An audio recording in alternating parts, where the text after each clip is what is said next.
Next आता है आपका रिफ्रैक्शन ऑफ साउंड वेव्स। रिफ्रैक्शन का मतलब क्या होता है? The phenomena of bending of sound waves in passing from one medium to another is called refraction of sound.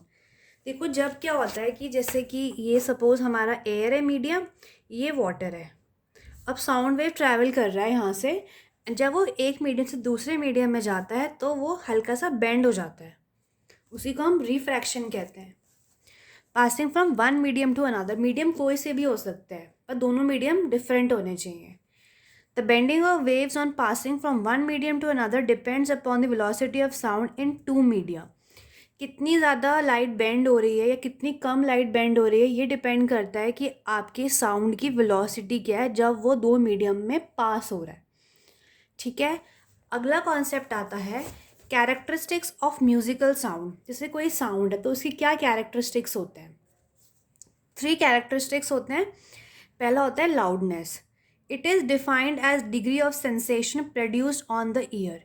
देखो, जब हमें कोई साउंड सुनाई देता है तो हमारे ईयर्स में उसका क्या सेंसेशन होता है। अगर बहुत किसी ने ज़ोर से बोला तो हमारे ईयर में डिफरेंट टाइप का रिएक्शन होता है। जब बहुत धीरे बोलते हैं तो कुछ डिफरेंट टाइप का रिएक्शन होता है, या बहुत ज़्यादा तीखी कोई आवाज़ होती है तो डिफरेंट टाइप का रिएक्शन होता है। तो इसको हम कहते हैं लाउडनेस।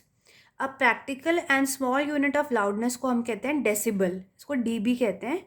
इसका फॉर्मूला होता है L is equal to log 10 I upon I naught. I naught क्या होता है आपका? Threshold of hearing. ठीक है। अगला आता है आपका पिच।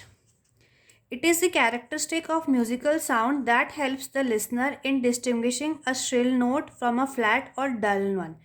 अब देखो, पहले तो हमें ये था कि हमारी जो आवाज़ है वो लाउड कितनी तेज़ है, कितनी स्लो है। लेकिन पिच का ये होता है कि हमें ये डिस्टिंग्विश करना पड़ता है कि आवाज़ या तो बहुत ज़्यादा फ्लैट है या डल है या बहुत ज़्यादा श्रिल है, मतलब बहुत ज़्यादा नॉइजी है, श्रिल है। तो श्रिल साउंड की आती है हाई फ्रिक्वेंसी और फ्लैट साउंड की आती है लो फ्रिक्वेंसी। ठीक है। नेक्स्ट आता है आपका quality. It is the characteristic of the musical sound that distinguish between two sounds of same pitch. अगर देखो, अगर हमें एक गाना प्ले करना है और हमारे पास 2 स्पीकर्स हैं, एक बहुत पुराना स्पीकर है और एक हमारे पास JBL का स्पीकर है, तो सेम क्वालिटी की सेम सॉन्ग की अलग अलग क्वालिटी हमें सुनाई दे रही है, तो हमें पता चलता है कि क्वालिटी कैसी है साउंड की। जैसे साउंड ऑफ तबला या हारमोनियम। ठीक है। अब देखो, एको एको बहुत ज़्यादा इंपॉर्टेंट है। एको क्या होता है? The repetition of sound produced due to reflection by a distant extended surface like cliff, hill, wall, building is called an एको।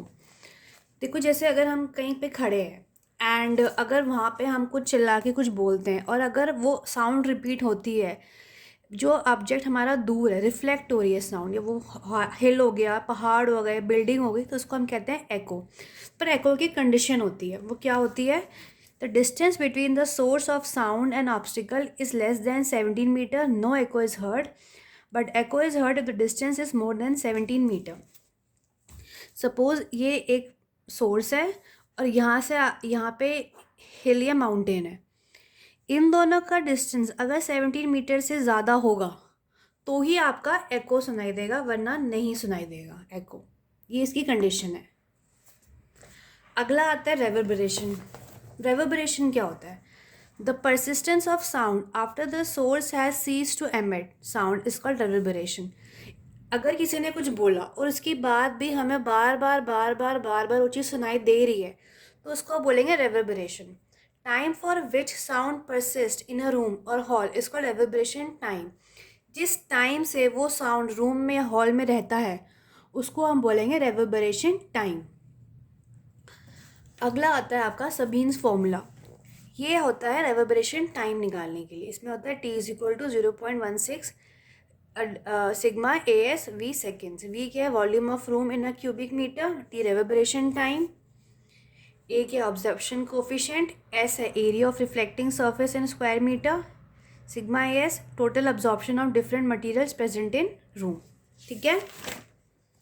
अब देखो, हमारा जो टॉपिक है ये वाला डिफरेंस बिटवीन एको एंड रेवर्बरेशन, ये बहुत ज़्यादा इंपॉर्टेंट टॉपिक है और बहुत ज़्यादा क्वेश्चंस भी इससे आने की पॉसिबिलिटी रहती है। देखो, सबसे पहले हम देखते हैं echo. It is a single reflection of sound wave of a surface. देखो जब कोई एक ही बार साउंड रिफ्लेक्ट होता है उसको कहते हैं echo. It is a sound, a pattern created by supervision of such echoes. अगर बार बार अगर हम एको को सुपर इम्पोज कर दें या बार बार हमें कोई साउंड सुनाई दे रहा है, उसको कहते हैं रेवर्बरेशन। It can be heard only when the distance between source of the sound and the reflecting body is 17 metre.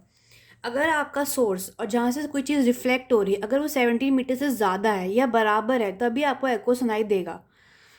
It can be heard when a sound wave is reflected by a near by wall also. अगर आपके में distance 70 metre से कम है, चाहे वो 1, 2 या 3 metre हो, अगर आपको आवाज़ रिफ्लेक्ट होके आ रही है तो रेवर्बरेशन है। It is usually clear and can be clearly distinguish. जो एको होता है वो बहुत ज़्यादा क्लियर होता है और उसको हम अलग कर सकते हैं। It is not a clear replica of original sound.